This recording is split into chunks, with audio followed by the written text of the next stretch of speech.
Olá, meu nome é René e este é um trabalho sobre algoritmos genéticos para a cadeira de Inteligência Artificial no curso de Ciência da Computação da UFSM. Um algoritmo genético é uma técnica de busca muito utilizada para achar soluções aproximadas em problemas de otimização e busca. Tal conceito foi fundamentado principalmente pelo cientista e professor americano John Henry Holland, autor de muitas obras sobre sistemas adaptativos complexos, entre elas Adaptation in Natural and Artificial Systems, Hidden Order, How Adaptation Builds Complexity e Emergence, From Chaos to Order.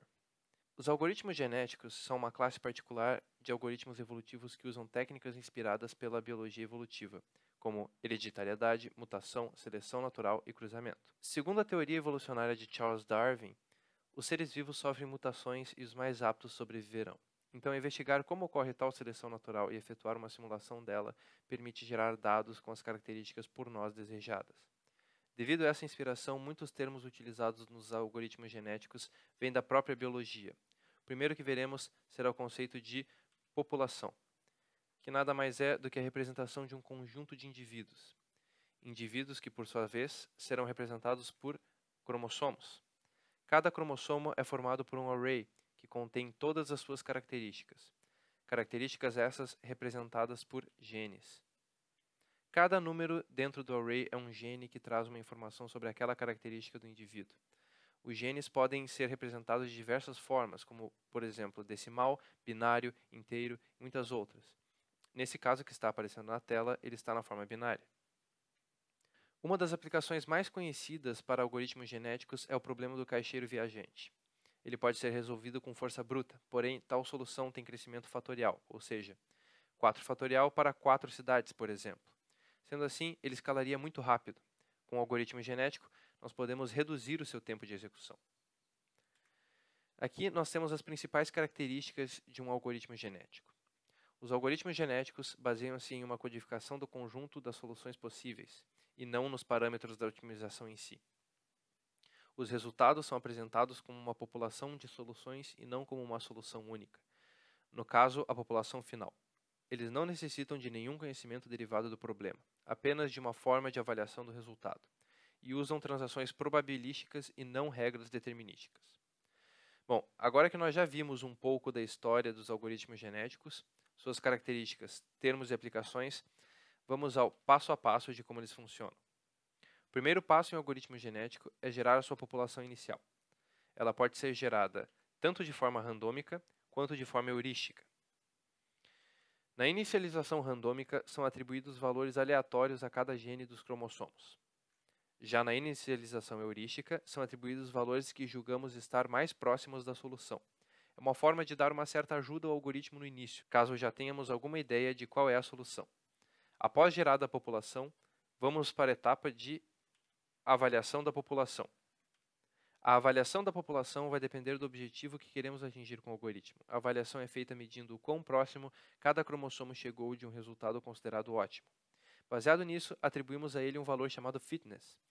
Os cromossomos com melhor fitness serão considerados os mais aptos a sobreviver e continuar no algoritmo.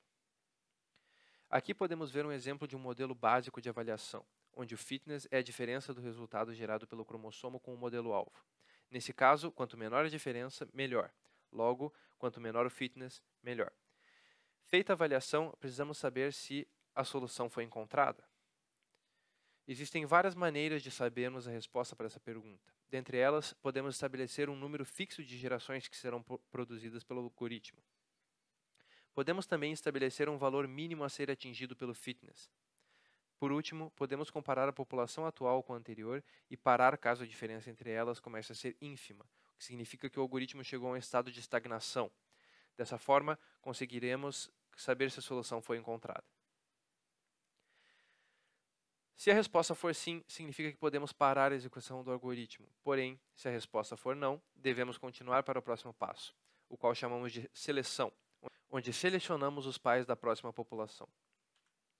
A seleção pode ser feita de diversas formas. Essas não são as únicas que existem, mas eu vou citar apenas essas 3. A primeira delas é a seleção aleatória, onde você simplesmente seleciona indivíduos de forma randômica. Depende muito do que você quer fazer com seu algoritmo, mas geralmente se usa algum parâmetro para selecionar os pais, como na seleção por torneio. Nesse jeito, selecionamos um número n de indivíduos da população aleatoriamente para formar uma subpopulação temporária. Deste grupo, o indivíduo dependerá de uma probabilidade k definida previamente. Esse é um exemplo básico de implementação deste algoritmo, onde 2 indivíduos são colocados para batalhar. O melhor indivíduo, nesse caso, tem 75% de chance de vitória. Este é o método mais utilizado, pois oferece a vantagem de não exigir que a comparação seja feita entre todos os indivíduos da população. Por último, temos o método da roleta. Nele, cada indivíduo da população é representado na roleta proporcionalmente ao seu índice de aptidão. Assim, para indivíduos com alta aptidão é dada uma porção maior da roleta, enquanto aos indivíduos de aptidão mais baixa é dada uma porção relativamente menor. Dessa forma, quem tem melhor fitness tem mais chances de ganhar quando a roleta é rodada. Aqui temos um exemplo básico de algoritmo de seleção de roleta. Um valor aleatório entre 0 e o somatório de todos os fitness é sorteado. Então, os indivíduos da população são percorridos sequencialmente, acumulando em S o fitness de cada indivíduo percorrido. No momento que o valor de S passar de R, o indivíduo atual é selecionado, simulando assim uma roleta. Após selecionados os pais, vamos para a etapa de cruzamento. Através do cruzamento, são criados novos indivíduos misturando características de 2 indivíduos pais. Essa mistura é feita tentando imitar, com altos níveis de abstração, a reprodução de genes em células. Trechos das características de um indivíduo são trocados pelo trecho equivalente do outro. O resultado dessa operação é um indivíduo que tem a possibilidade de ter combinado as melhores características dos indivíduos pais. 2 tipos de cruzamento muito utilizados são o cruzamento em um ponto e o em 2 pontos. No cruzamento em um ponto, seleciona-se aleatoriamente um ponto de corte no array. Então, as informações genéticas dos cromossomos a partir desse ponto são trocadas, gerando 2 descendentes diferentes. Com 2 pontos de cruzamento, um dos descendentes fica com a parte central de um dos pais e as partes extremas do outro, e vice-versa. Após o cruzamento, vamos para o processo de mutação. Como de costume, existem várias formas de mutação também, mas a mais utilizada é a mutação uniforme. Nela, fazemos uma pequena modificação aleatória em alguma característica do cromossomo. Nós não queremos fazer mutações muito grandes, para não nos afastarmos sem querer da resposta. Finalmente, após a fase de mutação, repetimos novamente todo o processo até encontrarmos a solução. Agora, vamos ao nosso estudo de caso, onde temos o seguinte problema. Dada a seguinte equação de primeiro grau, com os x e o y fornecido pelo usuário, quais valores os pesos precisam assumir para que a equação seja verdadeira? Para resolver esse problema, iremos utilizar os seguintes operadores. Inicialização aleatória, o fitness será a diferença absoluta entre o cromossomo e o modelo, a seleção será feita considerando apenas o melhor fitness, cruzamento em um ponto e mutação uniforme com probabilidade de 1%. Agora as referências de onde esses dados foram retirados e vamos para a parte da implementação.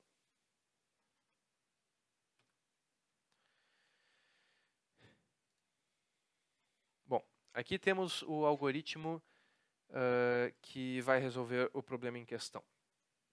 No início tem instruções rápidas de como executar o algoritmo, para quem quiser executar ele.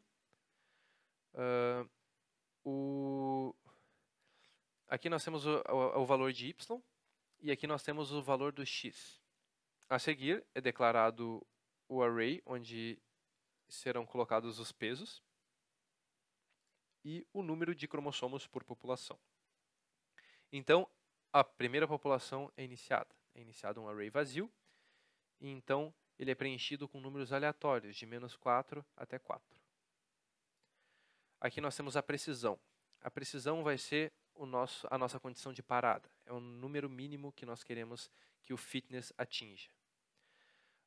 O número máximo de gerações, que é caso a nossa precisão seja muito alta, pode acontecer da gente conseguir, das gerações ficarem sendo geradas por muito tempo e não conseguirem atingir o fitness apropriado. Então, nós vamos colocar um limite de 1000 para essas gerações. E aqui o número de pais que serão combinados para gerarem descendentes. Bom, nós iniciamos calculando a aptidão da população atual com a função callPopFitness. Essa função está aqui no módulo H. E ela basicamente calcula essa equação aqui, com base nos pesos do cromossomo atual, e calcula a diferença do Y gerado pelo cromossomo com o Y que queremos atingir. Então, essa diferença absoluta, porque não importa se é uma diferença para cima ou para baixo, vai ser o fitness atribuído.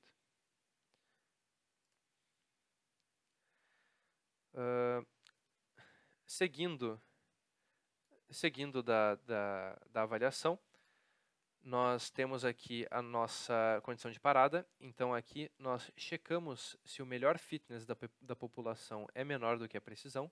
Se for, ele vai interromper o loop e nós teremos a nossa resposta. Continuando, aqui nós temos a seleção dos cromossomos mais aptos para gerarem seus descendentes na função SelectMatingPool. A função SelectMatingPool irá selecionar os cromossomos que têm o melhor fitness, no caso, o menor fitness. É passado um loop, no caso o número de pais é 4, e ele vai pegar os 4 que têm o menor fitness, e vai retornar esses pais. Passando da etapa de seleção, vamos para a etapa de crossover. Na etapa de crossover, nós vamos primeiro selecionar o ponto onde os cromossomos serão divididos. Nesse caso, o ponto será sempre no meio, então eles serão divididos em partes iguais. Mas lembrem-se que esse ponto pode ser escolhido randomicamente. E vamos cruzar os pais de forma circular. Então, o pai 0 vai cruzar com 1, o 1 vai cruzar com o 2 com o 3 com o 0, até que seja gerado o número de descendentes desejado. Aqui nós pegamos a primeira metade do primeiro pai, a primeira metade do primeiro pai, a segunda metade do segundo pai e retornamos como descendente. Após o cruzamento dos pais, nós vamos realizar a mutação. A mutação consiste em gerar um número aleatório de -1 a 1 e somar esse número ao quarto gene de cada cromossomo. Também o gene que é alterado pode ser qualquer um, pode ser um gene randômico também. Nesse caso, nós estamos utilizando o 4. Após isso, nós vamos criar a nova população. Como os descendentes correm o risco de não serem melhores que os pais, nós vamos manter os 4 melhores cromossomos da população anterior e adicionar os 4 descendentes gerados nesse loop. E vamos voltar desde o início. E isso vai ser executado de novo, até que a solução seja encontrada. Quando a solução é encontrada, aqui ele encontra aqui ele faz o fitness da última geração. Aqui ele encontra o melhor fitness da última geração e printa tudo. Aqui ele mostra qual é o Y gerado no final, que vai ser um Y perto de 600, né? Com no máximo 0,1 de diferença de 600. Vamos ver agora como é a execução.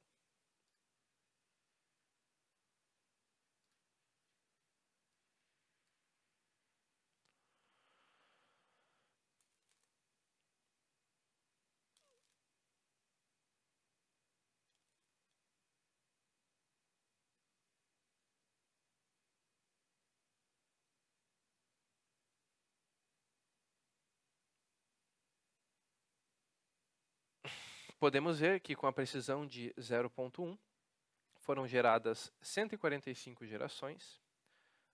O melhor fitness dos cromossomos foi 0,06.